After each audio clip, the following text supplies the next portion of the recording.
دیکھیں میں یہ سمجھتا ہوں کہ ایک ظاہری بات ہے جو امام ہے وہ ایک لیڈر ہے، کمیونٹی کا لیڈر ہے، جو اگر آپ اس میں اسلامک فلسفہ دیکھ لیں، مطلب پرانے وقتوں کے اندر ابھی بھی کئی ایسے معاشرے ہیں جہاں پہ خیر اب تو بالکل ختم ہی ہو گیا ہے، جہاں پہ امام جو ہے وہ فیصلے کرتے ہوتے تھے، جہاں پہ امام کی گواہی سب سے مقدم ہوتی تھی، جہاں پہ سب سے جو لٹریٹ بندہ ہوتا تھا ماسز میں سے اس کو امام کا رتبہ دیا جاتا تھا۔ یہ پرانے وقتوں کی بات ہے۔ عرب معاشرے کے اندر اب سے چند سالوں پہلے تک جو ہے یہ چیز امپلیمنٹ ہوتی رہی ہے۔ تو ہمارے معاشرے کے اندر انفارچونیٹلی ایک سازش ہوئی، اور اتنی پرانی سازش نہیں ہے یہ، کوئی آپ کہہ لیں کہ جب گورے یہاں سے نکل رہے تھے بر صغیر سے، انہوں نے ایک سازش یہ کر دی ہمارے ساتھ کہ جو ایک امام ہے جس کا اتنا اہم منصب تھا ہمارے دین میں، ہمارے معاشرے میں، اس کا جو رینک ہے نا وہ چپڑاسی کے رینک پہ لا کے کھڑا کر دیا، اس سے بھی نیچے لیا intentionally. It was a plan, it was a pre planned conspiracy. تو بس تب سے یہ ایک بدقسمتی ہماری کہ جن لوگوں نے ہمیں دین پڑھانا تھا، سکھانا تھا، اخلاقیات سکھانی تھی، جن لوگوں نے ہمیں اخلاق سکھانا تھا، جن لوگوں نے ہمارے اندر جو ہے وہ انسانیت کو اجاگر کرنا تھا، ان لوگوں کو ہم نے بیچاروں کو محتاج کر دیا اور بالکل کارنر کر دیا۔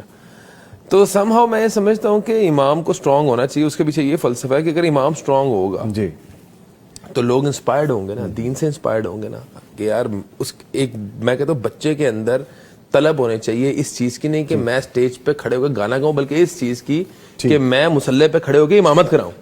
یہ رول ماڈلز ہونے چاہیے۔ آپ مجھے بات بتائیں رول ماڈل کب بنے گا؟ جب آبویسلی امام جو ہے وہ اچھی سواری، اچھے گھر میں یا اچھی پوشاک میں اس کو نظر آئے گا۔ ان ادر ورڈز جیسے آپ کہہ رہے ہیں کہ رول ماڈل کب بنے گا؟ جب وہ رول ماڈل نظر آئے گا، آپ کو فیل ہوگا۔ اچھا اس چیز کو ہم تھوڑا سا آگے لے کے چلیں۔ اب چونکہ آپ ماشاءاللہ ایک سکسیسفل بزنس مین ہیں، کامیاب ماشاءاللہ کاروبار چلے اور خوش الحانی بھی ہے، نماز تراویح میں بڑے خوبصورت انداز سے آپ ماشاءاللہ ادائیگی کر رہے ہوتے ہیں۔ قرآن سے یہ جو لگاؤ ہے یہ آپ کی عملی زندگی میں پریکٹیکل آپ کو خود اپنے اوپر کیا فیل ہوتا ہے؟ کیا ایفیکٹس آئے ہیں؟ کیا اثر انداز ہوا ہے؟ آپ کو دیکھ کے لوگ کیا انسپریشن لیتے ہیں؟ دیکھیں آئی ڈونٹ نو کہ لوگوں کی کیا انسپریشن ہے، مجھے دیکھ کے آئی ہوپ کہ پازیٹیو ہی ہو، لیکن البتہ میں یہ سمجھتا ہوں کہ جو بھی زندگی میں ترقیاں یا زندگی کے اندر جو کچھ بھی حاصل کیا، میں سمجھتا ہوں قرآن کی برکتیں ہی ہیں، اللہ تعالیٰ کی رحمت اور فضل کے علاوہ تو کچھ بھی نہیں ہے۔ کیونکہ میں یہ سمجھتا ہوں کہ